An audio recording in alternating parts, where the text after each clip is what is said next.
Hello दोस्तों, कैसे हैं आप लोग। मेरा नाम है मयंक। इस वीडियो में हम लोग रिवाइज करने वाले नहीं नहीं नहीं भाई, ये रिवीजन वीडियो नहीं है, ये है एबीसी एनालिसिस की वीडियो। यहाँ पे मैं तुमको डीटी और आईडीटी दोनों की रिवीजन सीक्वेंस बताऊंगा। एक्चुअली एबीसी एनालिसिस जैसा ही है, बट उससे एक एडवांस लेवल आगे है। एडवांस लेवल आगे है, यस, एक एडवांस लेवल आगे है। यहाँ पे मैं तुमको बताऊंगा आईडीटी और डीटी को किस सीक्वेंस में तुमको रिवीजन करना है, ताकि तुम मैक्सिमम कवरेज कर पाओ मिनिमम टाइम में। चलो बताते हैं। सबसे पहले आईडीटी के साथ स्टार्ट करते हैं। तो आईडीटी में जो तुमको सबसे पहला चैप्टर उठाना है, वो उठाना है टाइम ऑफ सप्लाई का।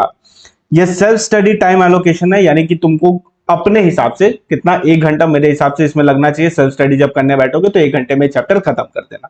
वीडियो लिंक मतलब क्या हुआ, स्ट्रेट अवे यहां क्लिक करोगे, हमारी वीडियो पे, रिवीजन वीडियो पे तुम पहुंच जाओगे। कोई भी डाउट होगा तो तुमको वहां से क्लैरिटी मिल जाएगी उस पर। दूसरा चैप्टर उठाओगे पेमेंट ऑफ टैक्स चैप्टर, और इसमें जो फोकस एरिया रहेगा तुम्हारा वो रहेगा मैनर ऑफ यूटिलाइजेशन और सेक्शन 50 इंटरेस्ट का। इसमें तगड़े वाले अमेंडमेंट्स भी है। सर मेरे को एक बात बताइए ना, बस फोकस एरिया करेंगे तो हो जाएगा क्या? कमाल करते हो यार, फोकस एरिया करने से सिर्फ थोड़ी ना होगा। मुझे पता था ऐसा ही डाउट पूछोगे, इसलिए मैंने पहले ही वार्निंग लिख दी है। तुमको पूरा सिलेबस पढ़ना पड़ेगा अगर तुमको अच्छे मार्क्स लाने हैं। अगर पूरा सिलेबस नहीं पढ़ पा रहे तो एटलीस्ट जितना मेरे बुक में है उतना तो तुमको हर एक चीज पढ़ना पड़ेगा, ठीक है। फोकस एरिया बस ये बताता है, उस पोर्शन ऑफ द सिलेबस को इंडिकेट करता है जिसको तुमको बाय हार्ट लर्न करना है, रट्टे लगाने हैं जिसके, वो वाला हो गया फोकस एरिया या इंपॉर्टेंट एरिया, जो एग्जाम में टेस्ट हो सकता है। मे बी पॉसिबिलिटी है उसकी ज्यादा, इसीलिए वो फोकस एरिया में, और वो इंपॉर्टेंट है उस चैप्टर का, पर्टिकुलर जान है वो टॉपिक, तो वो फोकस एरिया में मैंने लिख दिया है। तो उसको सबसे अच्छे से पढ़ना पढ़ना लेकिन सब कुछ, ठीक है। उसके बाद तुम आओगे वैल्यू ऑफ सप्लाई में। वैल्यू ऑफ सप्लाई में जो सब्सिडी वाला पॉइंट है तुम उसको अच्छे से करोगे। 27, 28, 29 जो रूल नंबर है उसको करोगे। Buying and selling of second hand goods के लिए बस तुम एमसीक्यू में क्वेश्चन है वो बना लेना, तुम्हारा काम हो जाएगा। हमने वीडियो में कवर किया है उसको। लाइफ इंश्योरेंस से रिलेटेड एक क्वेश्चन है हमारी बुक में, वो बना लेना, हो जाएगा क्वेश्चन में तुम्हारा काम। Purchase and sale of foreign currency के लिए पढ़ लेना, क्वेश्चन में भी क्वेश्चन है वो भी बना लेना। तो ये थोड़े इंपॉर्टेंट पॉइंट होते हैं वैल्यू ऑफ सप्लाई के लिए, बट इसका ये कतई मतलब नहीं है कि सेक्शन 15, 15(1), 2 ये सब कुछ इंपॉर्टेंट नहीं है, वो भी इंपॉर्टेंट है, बट ये थोड़ा फोकस्ड एरिया। अभी आप रिवीजन करने बैठे तो इस पे ज्यादा फोकस देना। रजिस्ट्रेशन चैप्टर में सेक्शन नंबर 22, 24 ये थोड़े इंपॉर्टेंट हो गए। 22, 24, 24 हो गया कंपलसरी वाला, 22 हो गया तुम्हारा थ्रेशोल्ड वाला या कैंसिलेशन ऑफ रजिस्ट्रेशन में अमेंडमेंट है तो जो अमेंडमेंट पोर्शन है उस पर ध्यान देना। Revocation of cancellation last term का अमेंडमेंट था, तो इस बार ये थोड़ा हाई प्रोबेबिलिटी आने का, तो इसको तुम कर लेना अच्छे से।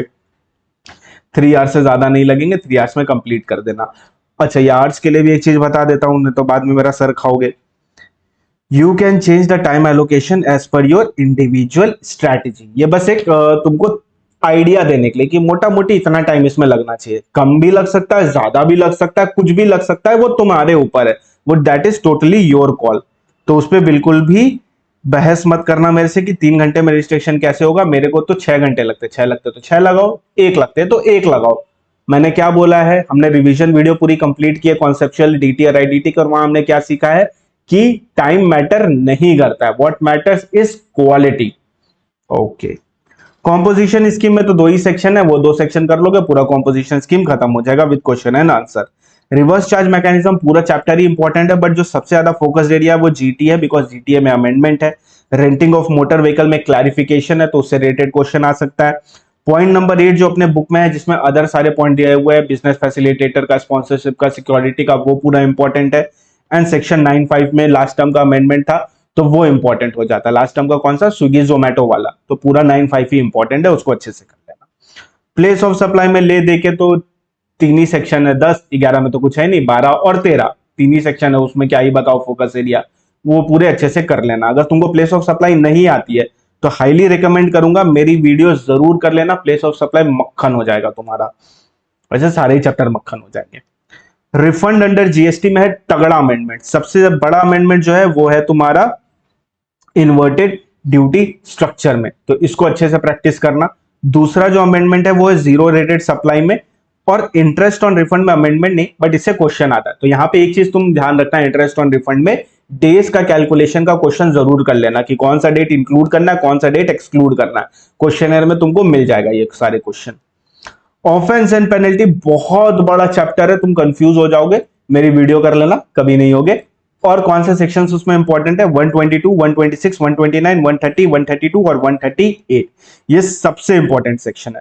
पढ़ना तो पूरा ऑफेंस एंड पेनल्टी है, बट रट्टे तो तुमको इनके लगाने ही पड़ेंगे, इनके पूरे रट्टे लगा लेना। एडवांस रूलिंग तो छोटा सा है, सिर्फ 14 पॉइंट्स कवर है, मेरा वीडियो भी देख लोगे तो काम हो जाएगा। सिमिलरली डिमांड एंड रिकवरी के लिए भी मेरा वीडियो सफिशिएंट है। आईटीसी मोस्ट इंपॉर्टेंट चैप्टर है, बट तुमको इसी सीक्वेंस में करना है, जो कि अगर तुम पहले आईटीसी कर लोगे तो ऊपर वाले चैप्टर छोड़ दोगे, जिनसे बहुत ज्यादा मार्क्स का पेपर आता है। तो अब आईटीसी करेंगे। आईटीसी कैसे करना, वीडियो देखो और क्वेश्चन आंसर बनाओ। रूल 42 43 अच्छे से समझाया, 42 43 का क्वेश्चन भी बनवा के दिया है, तो तुम कर लोगे, टेंशन मत लो। ई वे बिल और क्यूआरएमपी के लिए मेरा वीडियो बस देख लेना और कुछ नहीं करना। E way bill, QRMP, TDS, TCS, assessment and audit और एग्जामिशन, इसके लिए बस मेरा वीडियो देख लो और मेरे नोट से पढ़ लो, काम हो जाएगा तुम्हारा। अब आते हैं कस्टम्स की तरफ। कस्टम में सबसे पहले आप उठाओगे वैल्यूएशन। अच्छा, सिर्फ पहले जीएसटी कर ले फिर कस्टम करे, या पहले कस्टम करे फिर जीएसटी करे, या आधा जीएसटी करे आधा कस्टम करे, टोटली योर कॉल। इसलिए मैंने क्या बोला, ये एबीसी एनालिसिस नहीं है मतलब, बट ये सीक्वेंस का एनालिसिस है। जब अगर कस्टम उठाओगे तो ये सीक्वेंस में जाना, अगर जीएसटी उठाओगे तो ये सीक्वेंस में जाना, आधा जीएसटी करने के बाद फिर कस्टम में आ रहे हो तो ये सीक्वेंस में आना, इसीलिए ये है सिंपल। वैल्यूएशन में एक्स फैक्टरी वाला जरूर देख लेना, बहुत हाई चांस होता है रिपीटेशन का, एक्स फैक्टरी सबसे ज्यादा आता है। रूल 7 एंड 8 इस बार आने का हाई चांसेस है, ऐसा मेरे को लगता है। डिडक्टिव वैल्यू, कंप्यूटिव वैल्यू, ये आ सकता है। रेलिवेंट डेट पॉइंट नंबर 4 जो अपने बुक में, वो तो करना ही पड़ेगा, उसके बिना वैल्यूएशन चैप्टर तुमसे बनेगा ही नहीं। तो ये कुछ इंपॉर्टेंट एरिया और ये सारे हमारे वीडियोस में कवर है। ड्रॉबैक के लिए अगर तुमको नहीं आता है, बस मेरा वीडियो देख लो, मेरे नोट्स पढ़ लो और जितने भी क्वेश्चन में क्वेश्चन है वो बना लो, तुम्हारा काम हो जाएगा। बैगेज एंड स्टोर्स के लिए जो फोकस एरिया रखना है वो 3 ही रूल है उसमें, 3, 4 और 5। एक नेपाल भूटान वाला, एक अदर नेपाल एंड भूटान वाला, एक ज्वेलरी वाला। एंड क्वेश्चनर बनाना ही होगा। वेयर हाउसिंग के लिए हम लोग की बुक से देख लेना, point number 5, point number 6, point number 7, point number 8 and point number 10 बहुत ज्यादा इंपॉर्टेंट है इसके लिए। तो पॉइंट नंबर 5 कौन सा, फटाफट दिखा देता हूं। तो पॉइंट नंबर 5 है तुम्हारा ये वाला, period for which goods may remain in the warehouse. और यहाँ पे जो सबसे इंपॉर्टेंट पार्ट है ये इंटरेस्ट वाला, इसका कैलकुलेशन रिलेटेड एक मस्त क्वेश्चन दिया हुआ है क्वेश्चनर में, उसको बना लोगे तुम्हारा सारे डाउट्स क्लियर हो जाएंगे। सर वो क्वेश्चन तो हम लोग ऑलरेडी बना लिए, वेरी गुड। फिर 6, 7, 8 और 10। 6, 7, 8 कौन सा हुआ, ये वाला ओनर्स का राइट, इससे डायरेक्ट थ्योरी क्वेश्चन आता है। 7 हो गया तुम्हारा मैन्युफैक्चरिंग ड्यूरिंग वेयर हाउस या तुम्हारा वेस्टेज ड्यूरिंग वेयर हाउस, इसका ट्रीटमेंट। एंड उसके बाद है 10 नंबर, ये वॉलेटाइल वाला, इसको तुमको लर्न करना पड़ेगा। इसके लिए क्वेश्चन नंबर 7 है, पेज नंबर 306। ओके, अब आते हैं फिर उसके बाद introduction and levy of custom, ये वाला चैप्टर करना। इसके लिए बस मेरी वीडियो देखना और कुछ देखने की नीड नहीं है। फिर इंपोर्टेशन एंड एक्सपोर्टेशन के लिए भी बस मेरा वीडियो देख लेना और कुछ देखने की नीड नहीं। और जो नोट्स है वो या तो ड्रॉ कर लेना या तो बना लेना, बस इतना ही करना, उससे ज्यादा और कुछ नहीं करना है। रिफंड अंडर कस्टम, जीएसटी और सप्लाई, इसके लिए भी बस मेरा वीडियो सफिशिएंट है, उसके अलावा और कुछ नहीं करना। रिटर्न जो चैप्टर है जीएसटी में, उसमें जो अमेंडमेंट पोर्सन है लास्ट टर्म के, बस वो वाले करना, और इस टर्म का जो अमेंडमेंट है बस वही करना। इसमें तुमको जितना टाइम देना ना, इसलिए इसको लास्ट प्रायोरिटी पे रखा है। अब ये जो सारे चैप्टर्स है that can be taken at risk, इसको तुम रिस्क पे ले सकते हो। अगर तुम कंसेशन अंडर कस्टम छोड़ना चाहते हो तो कम से कम ये 3 सेक्शन एटलीस्ट उसके कर लेना, उसके बाद उसको छोड़ना। टाइप्स ऑफ ड्यूटी और क्लासिफिकेशन को अगर छोड़ना चाहते हो तो सेफगार्ड ड्यूटी और सीवीडी ऑन सब्सिडाइज्ड आर्टिकल, इससे रिलेटेड एक क्वेश्चन है हमारे क्वेश्चनर में, वो पक्का बना लेना। 9% वाला याद होगा तो 3% प्लस 3% वाला वो क्वेश्चन अगर बना लोगे तो तुम्हारा काम हो जाएगा। Appeal and revision, just our video, more than sufficient. और ये सारे चैप्टर को तुम बस एक कैजुअल रीडिंग मार लेना। कैजुअल रीडिंग नहीं मारना चाहते तो एटलीस्ट लेट्स रिकैप्चुलेट बोल के जो स्टडी मटेरियल में लास्ट में आता है तुम उसको यूज कर सकते हो, तो तुम्हारा काम हो जाएगा। अगर तुम इस तरह पढ़ाई करोगे तो अप्रोक्सीमेटली 55 आवर्स के अंदर तुम पूरा आईडीटी को रिवाइज कर लोगे। ये एस्टिमेटेड टाइम है। तुमको बताऊं कितना टाइम लगेगा आईडीटी को रिवाइज करने में। जीएसटी को रिवाइज करने में तुमको लगेगा 9 आवर्स, 9 to 10 आवर्स करीब। एंड कस्टम को रिवाइज करने में तुमको अप्रोक्सीमेटली 5 आवर्स लगेगा, उससे ज्यादा तुमको लगेगा ही नहीं अगर तुमने कॉन्सेप्चुअल रिवीजन हमारे साथ किया है तो। अदरवाइज थोड़ा डिफिकल्ट होगा। और नहीं किया तो अभी भी कर सकते हो, डिस्क्रिप्शन में लिंक मिल जाएगा, कमेंट सेक्शन में मिल जाएगा, प्लेलिस्ट बनी है वहां मिल जाएगा, हर जगह मिल जाएगा। सर ये पीडीएफ कहां मिलेगा वो तो बता दीजिए। ये पीडीएफ तुमको मिलेगा हमारे टेलीग्राम चैनल में @चार्टर्ड एस्पिरेंट्स, ठीक है। चार्टर्ड एस्पिरेंट्स दोनों ही अपना चैनल है, तुम दोनों में जाके ये इसको डाउनलोड कर सकते हो, ठीक है। अब आते हैं आगे डीटी की तरफ। अब डीटी का रिवीजन सीक्वेंस में मैंने कुछ ज्यादा फोकस एरिया नहीं बताया, बिकॉज डीटी खुद ही बहुत ज्यादा इंपॉर्टेंट है और ये बात आप जानते हो। तो डीटी का जो एबीसी एनालिसिस बनता है वो बनता है ट्रांसफर प्राइसिंग से। यस, सबसे पहले ट्रांसफर प्राइसिंग को रिवाइज करना, और जो फोकस एरिया रखना वो रखना 92A सबसे पहले रिवाइज करना, फिर 92C रिवाइज करना। 92A क्या हो गया, एसोसिएट वाला। 92C क्या हो गया, वो मेथड जिससे अपने कैलकुलेट करते थे एएलपी। फिर 94A एनजे वाला पॉइंट, ये बस पढ़ने का है, एक लाइन का है, वो पढ़ लोगे तुम्हारा काम हो जाएगा।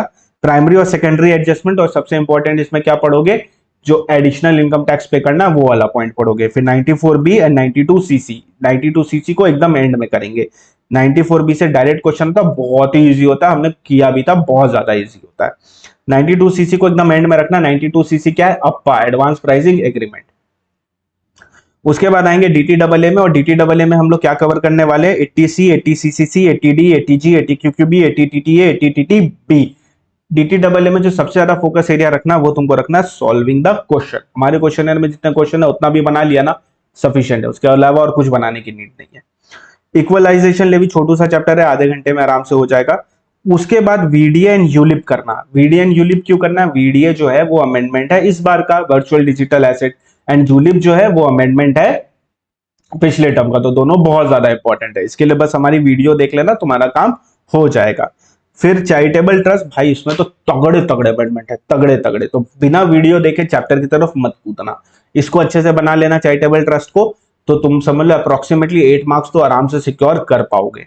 उसके बाद आना टीडीएस एंड टीसीएस में, सेम हमारी वीडियो एंड क्वेश्चन सफिशिएंट है। मैट के लिए भी सेम है।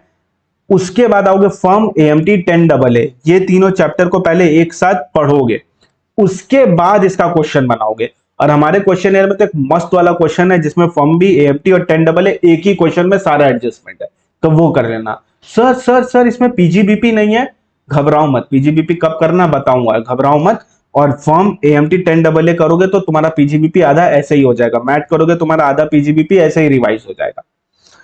उसके बाद कोऑपरेटिव सोसाइटी करना, इसमें मात्र एक क्वेश्चन है, ये एक क्वेश्चन मैं तुमको दे दूंगा जब मैं चैप्टर 6A का नोट्स तुम लोग को दूंगा, बहुत सारे गिफ्ट्स आने वाले हैं ना, उसमें से एक गिफ्ट है चैप्टर 6A, तो 80P का मैं क्वेश्चन वहां पे अटैच करके दे दूंगा, तुम वहां से बना लेना, मात्र एक ही क्वेश्चन है उसमें।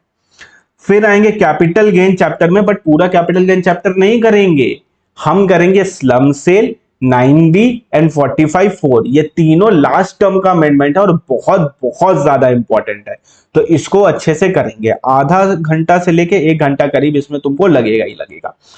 हमारी वीडियो देखना एंड क्वेश्चन आंसर बनाना हो जाएगा, बार बार क्या ही बोलो, हमारी वीडियो देखना, हमारी वीडियो देखना, तुम्हारा काम हो जाएगा। फिर गार, ओ माय गॉड, गार याद है ना लास्ट टाइम, जो लोग नहीं जानते बता देता हूँ, गार मैंने डाला वीडियो एंड गार का ही पेपर में फिर वही सेम क्वेश्चन आया था, बहुत सारे लोगों ने वीडियो देखी एंड काफी अच्छे से उस पेपर को अटेंड कर पाए थे। तो गार को डेफिनेटली अच्छे से करके जाना, बस मेरा वीडियो मेरा नोट्स, उसके अलावा और कुछ भी करना नहीं है, उसमें क्वेश्चन भी कवर है तो क्वेश्चन भी वहीं से उड़ा देना। एडवांस रूलिंग में छोटा सा अमेंडमेंट है, बार आ चुका है तो बस उसको एक बार पढ़ लेना, काम हो जाएगा। आईसीडीएस और बेसिक, आईसीडीएस के लिए मैंने जो अपने कवर किया है, आईसीडीएस को मैंने कहां कवर किया है, मैंने कवर किया है रिवीजन वीडियो में, तो तुम वहां से कर लेना नवंबर वाली, ठीक है। और बेसिक चैप्टर तो इसी बार कवर किया है, तो उसको भी अच्छे से कर लेना। उसके बाद set of, clubbing, advance tax और डिडक्शन में अदर्स, अदर्स मतलब इसको छोड़ के जो बचे वो सारे कर लेना। इससे रिलेटेड सिर्फ एक ही अपना वीडियो, उसमें तीनों ही चैप्टर कवर है, तो वहां से कर लीजिएगा। बिजनेस ट्रस्ट के लिए भी वही, लिक्विडेशन, पॉलिटिकल बायबैक, ये सब खत्म करोगे और इसके साथ आईएफओएस को भी खत्म करोगे यहीं पे। फिर आते हैं नॉन रेसिडेंट की तरफ। नॉन रेसिडेंट हमारे बुक में 3 पार्ट में डिवाइडेड है, तो आप भी 3 पार्ट में ही उसको करने वाले हो। सबसे पहले आप करोगे रेसिडेंशियल स्टेटस, जिसमें सबसे बड़ा फोकस एरिया होगा 6(1) और पोयम पे। फिर स्कोप ऑफ इनकम चैप्टर आप उठाओगे, जिसमें सबसे बड़ा फोकस एरिया आपका बनेगा सेक्शन 9। सेक्शन 9 मतलब डीम टू अक्रू और राइज इन इंडिया वाला, ये सबसे बड़ा फोकस पॉइंट बनेगा। फिर एनआर टैक्सेशन, वीडियो देख लेना, समझ जाओगे कैसे किया है। फिर असेसमेंट प्रोसीजर 1 जो अपने वीडियो में कवर है, फिर असेसमेंट प्रोसीजर 2 जो अपने वीडियो में कवर है। जैसे ही तुम ये दोनों कर लोगे, तुम्हारा असेसमेंट प्रोसीजर, रिटर्न और अपील, रिवीजन, रेक्टिफिकेशन सब कुछ कवर हो जाएगा, सब कुछ सब कुछ सब कुछ कवर हो जाएगा इसमें, असेसमेंट प्रोसीजर 1 एंड 2। और इसमें सबसे ज्यादा ध्यान देना अपडेटेड रिटर्न में। अपडेटेड रिटर्न बिना ये किए मत करना, बिना एडवांस टैक्स किए अपडेटेड रिटर्न को हाथ मत लगाना। अपडेटेड रिटर्न तुम कब करोगे, जब तुम एडवांस टैक्स इंटरेस्ट वाला पोर्शन खत्म कर दोगे तब। एडवांस टैक्स और इंटरेस्ट में मैंने एक क्वेश्चन करवाया है जिसमें मैंने सारे इंटरेस्ट को कवर कर लिया, 234A, B, C सब कवर है उसमें, तो वो क्वेश्चन बना लोगे। उसके बाद यहाँ पे आना अपडेटेड रिटर्न की तरफ, तुम्हारा काम हो जाएगा। अब जो भी समय तुमको मिला है वो कैपिटल गेन, पीजीबीपी और बाकी जितने चैप्टर बने अपने प्रेफरेंस के हिसाब से करना। सबसे पहले कैपिटल गेन रिवाइज कर लेना, other than slump sale and partnership वाला, एंड उसके बाद पीजीबीपी रिवाइज कर लेना, और फिर जो भी चैप्टर बचे करना है करो, जैसे करना है नहीं करो, कोई फर्क नहीं पड़ता है, वो तुम्हारा कॉल है, टोटली योर कॉल। तुम अगर इतना भी कवर अप कर लोगे तो तुम पूरा पेपर 80 से 90% अटेम्प्ट कर पाओगे, सफिशिएंट है। So that's it. एंड ये फाइल कहाँ मिलेगी? सेम ये फाइल भी तुमको चैटेड एस्पिरेंट टेलीग्राम चैनल पे मिल जाएगी, इसको स्कैन कर लो, स्ट्रेट अवे हमारे चैनल पे पहुंच जाओगे। और दैट्स इट। तो ये था आपका एबीसी एनालिसिस डीटी का और आईडीटी का। आशा करता हूं आप लोग बहुत अच्छी तरीके से तैयारी करोगे। All the very best for your exam. यही मौका है जब आपको ऐसा लगेगा कि गिव अप कर देते, पर गिव अप मत करना, बिकॉज गिव अप करने से क्या होगा? गिव अप करने से तो रिजल्ट पता है नहीं होगा, बट एग्जाम देने से कम से कम ये तो रहेगा तुम्हारे अंदर कि हाँ हो सकता है, एटलीस्ट कुछ चांसेस तो है ना अपने पास एग्जाम क्लियर करने के लिए, तो वो चांस क्यों नहीं ले? अगर 1% भी चांस है एग्जाम क्लियर करने के लिए तो 1% तो लो ना यार, घबराने का नहीं है। बिल्कुल अच्छे से तैयारी करो। डीटीआईडीटी का पूरा कॉन्सेप्चुअल रिवीजन का सीरीज अपलोडेड है हमारे चैनल पे, और बुक्स मेरी यूज कर लो। अगर अभी तक नहीं पढ़ाई की है, मेरी बात गौर से सुनो, अगर तक अभी तक पढ़ाई नहीं की है, क्लास लेने का तो टाइम अब शायद है नहीं, तो तुम क्या करोगे? बुक लो मेरा क्वेश्चनर लो और मेरी वीडियो देखो। एक वीडियो देखो, फर्स्ट क्लास करो, फिर कॉन्सेप्ट कंसाइज बुक से पढ़ो और क्वेश्चन बना लो। सिमिलरली इसी तरह पूरा फॉलो करो, तुम्हारा 10 दिन के अंदर डीटीआईडीटी दोनों अच्छी तरीके से प्रिपेयर हो जाएगा, प्रोवाइडेड तुम मन से पढ़ो, दिल से पढ़ो, हो जाएगा। घबराना मत, एग्जाम बिल्कुल क्रैक कर लोगे। घबराने से चीजें खराब हो जाती है, थोड़ा बहुत घबराहट होगा, नॉर्मल है। पानी पियो, लग जाओ काम पे, you can crack it, I believe in you and I know you can do it. तो चलो, और हाँ इसी बहाने वीडियो को लाइक भी करना, चैनल को सब्सक्राइब भी करना नए हो तो, और कमेंट भी करना कि ये एबीसी एनालिसिस या रिवीजन सीक्वेंस तुम लोगों को कुछ हेल्प हुआ है कि नहीं, और अपने दोस्तों के साथ जरूर शेयर करना। इतने सारे गिफ्ट दे रहा हूं, सिर्फ एक चीज मांग रहा हूं, दोस्तों के साथ शेयर करना अपने। ओके चलो, bye bye, all the very best for your preparation. अच्छे से एग्जाम देना और बहुत सारी चीजें आएंगी तो चैनल पे बने रहना।